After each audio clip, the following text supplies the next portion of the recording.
오피스 빌딩 1층에 커피숍 4곳이 쭉 붙어있는 이 사진, 전부 초저가 대용량 커피를 앞세운 저가 커피 프랜차이즈들입니다. 보기만 해도 든든한데요. 1세대 대형 프랜차이즈의 성장률이 주춤하면서 이 저가 커피 프랜차이즈의 인기가 정말 어마어마해졌습니다.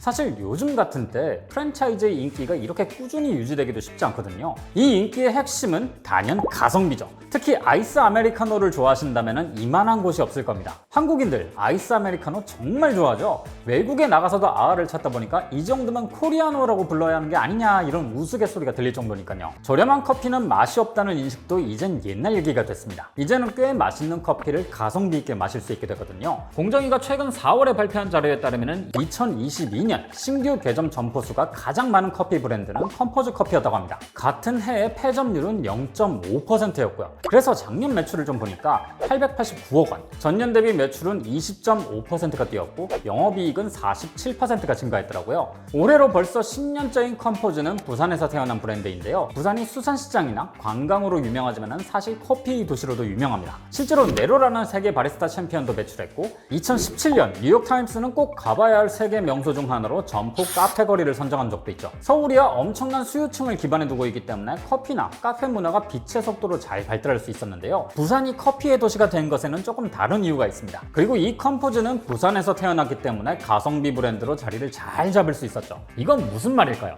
오늘은 이 컴포즈에 대한 이야기를 한번 해볼까 합니다. 저는 김밥이고요. 제가 오늘 떠먹여드릴 이야기, 컴포즈라는 가성비입니다.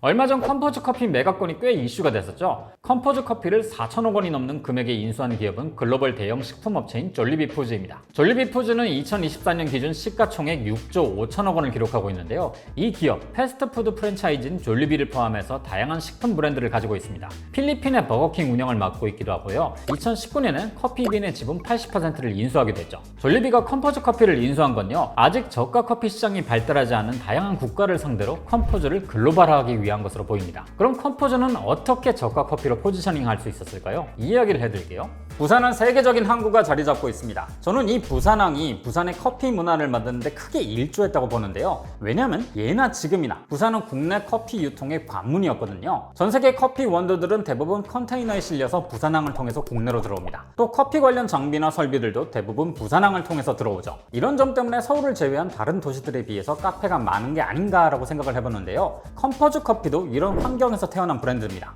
컴포즈의 뿌리는 사실 커피 원두와 커피 머신 유통업이었습니다. 컴포즈가 탄생하기 이전엔 원두를 수입해서 로스팅한 다음에 국내로 유통한 일을 했었는데요. 이 일을 한 10년 넘게 하다가 2010년대 들어서는 유통이 아닌 카페에 관심을 가지게 됐죠. 이 시기는 아시다시피 거의 모든 사람들이 커피를 즐겨 마시기 시작할 때입니다. 초반엔 대형 프랜차이즈들이 시장을 휩쓸었지만 2010년대 중반을 기점으로 흐름이 바뀌었죠. 가성비 커피 브랜드들이 등장했거든요. 컴포즈는 이미 원두를 로스팅해서 유통을 해오고 있었기 때문에 이 원두를 가지고 가성비 카페를 차리면 경쟁력이 있겠다 싶었대요. 그래서 2014년 경성대 앞에 컴포즈 1호점을 내게 됐죠. 사실 대학생들도 직장인 못지않게 커피 엄청 찾거든요. 또 아무래도 직장인들보단 주머니가 가벼우니까 대학 앞에 저렴한 커피숍을 차리면 이건 되겠다 싶었던 거죠. 아메리카노 가격이 1,500원. 당시엔 획기적인 가격이었는데요. 이게 너무 저렴하다 보니까 의심하는 사람들도 많았다고 합니다. 하지만 1,500원이란 가격은 너무나 매력적인 가격이었어요. 한국인들은 아메리카노를 굉장히 사랑합니다. 특히 아이스 아메리카노. 당시 대형 프랜차이즈의 아이스 아메리카노는 한 잔에 3,000~4,000원쯤이었고 컴포즈 커피는 1,500원이었는데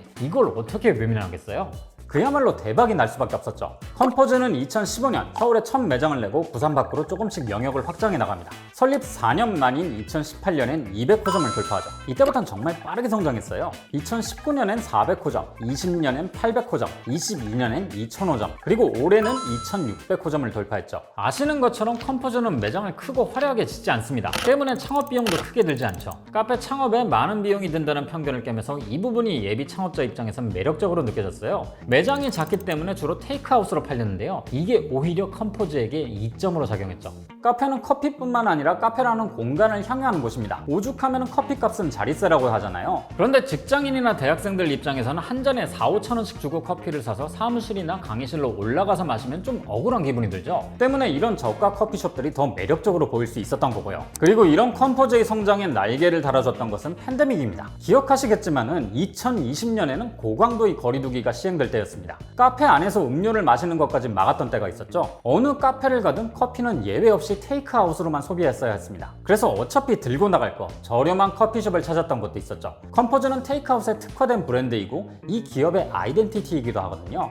이때부터 컴포즈가 본격적으로 주목을 받았어요. 가격 메리트를 유지하기 위해선 테이크아웃 매장을 중점으로 신규 매장을 늘렸고 이 시기에 가맹점도 많이 늘어났죠. 또 컴포즈는 사실 사람들이 잘 모르는 엄청난 강점이 있습니다. 아까 말씀드렸던 것처럼 컴포즈 설립 이전부터 직접 로스팅한 원두 유통 사업을 10년 이상 해왔던 거죠. 경성대 앞에서 1호점을 운영할 때도 로스팅한 원두를 수입해서 썼던 것이 아니라 자체적으로 로스팅한 원두를 쓰고 있었거든요. 매장 오픈 2년 만인 2016년엔 이미 당시 기준으로 국내 최대 규모의 로스팅 공장을 설립하기도 했고요. 이때 컴포즈 매장이 고작 100개가 안 되던 시절이었습니다. 저가 커피지만 자체 공장을 운영하면서 브랜드의 내실을 다지기 시작한 거죠. 최근엔 완전 자동화 로스팅 공장을 준공하고 여기에서 로스팅한 원두를 전국에 공급하고 있다고 하더라고요. 이게 사실 컴포즈의 진짜 무기입니다. 초기부터 가성비 브랜드로 이름을 알릴 수 있었던 이유가 바로 여기 있죠. 이런 걸 수직 계열화라고 합니다. 원산지부터 소비자의 손까지 한 번에 간다는 뜻인데요. 직접 생산, 유통, 판매까지 전부 하다 보니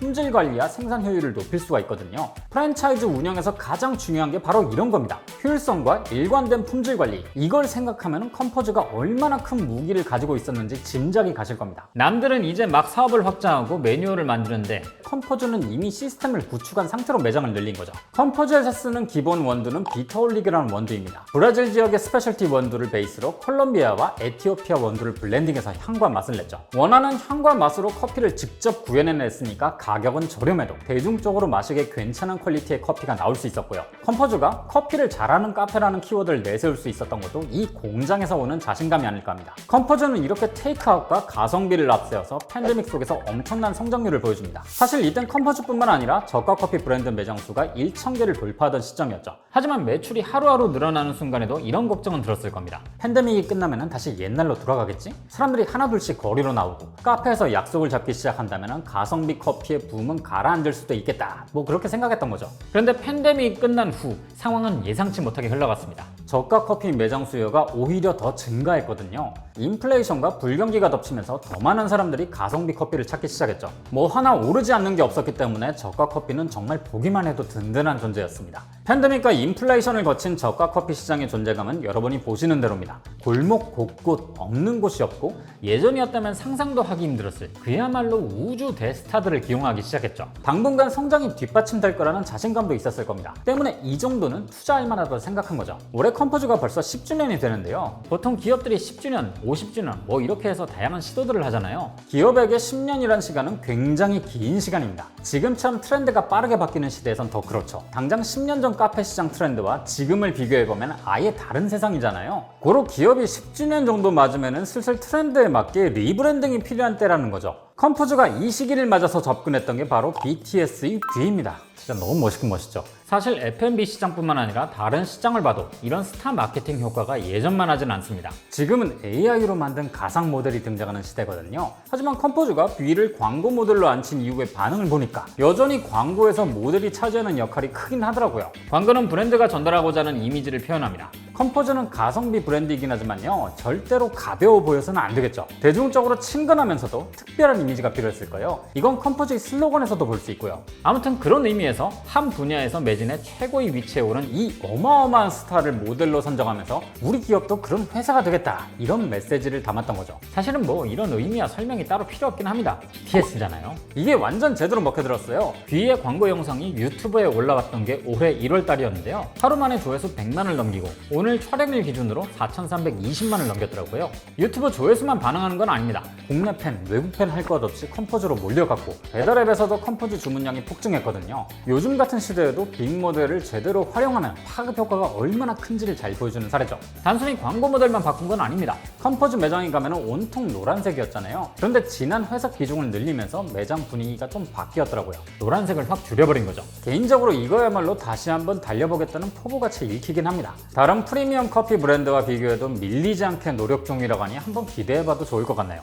컴포즈는 원두 유통업체에서 출발한 브랜드입니다. 직접 로스팅 후 납품하는 원두를 바탕으로 소비자들에게 저렴한 커피를 팔았다는 점, 내실을 다질 만큼 다진 상태에서 무서운 확장을 이어나갔다는 점에서 다른 브랜드와는 다른 독특한 면이 있죠. 덕분에 이제는 저가 커피 시장을 대표하는 브랜드 중 하나로 자리를 잡았고요. 이건 아마 부정할 수 없을 겁니다. 글로벌 기업인 졸리비와 손잡은 컴포즈 커피, 그리고 컴포즈를 포함한 저가 커피 시장의 다음 행보는 어떨지 지켜보는 것도 재밌을 것 같네요. 개인적으로 이 1,500원 커피는 오래오래 있어졌으면 하는 바람은 있습니다. 물론 인플레이션 이후 가성비 커피 시장만 덩치를 키운 건 아닙니다. 스페셜티 커피 같은 프리미엄 커피 시장도 함께 커졌거든요. 커피 소비의 양극화가 일어난 거죠. 돈슐랭에서도 이미 대형 프랜차이즈 커피 시장과 스페셜티 커피, 또 저가 커피 시장도 함께 다뤘던 적이 있는데요. 과연 커피 시장의 다음 트렌드는 어떤 그림일지 굉장히 궁금해집니다. 그런 의미에서 오늘은 컴포즈에서 드셨던 메뉴 중에서 추천할 만한 것이 있다면 댓글로 남겨주셔도 좋을 것 같네요. 그럼 저는 다음 주에 다시 뵙겠습니다.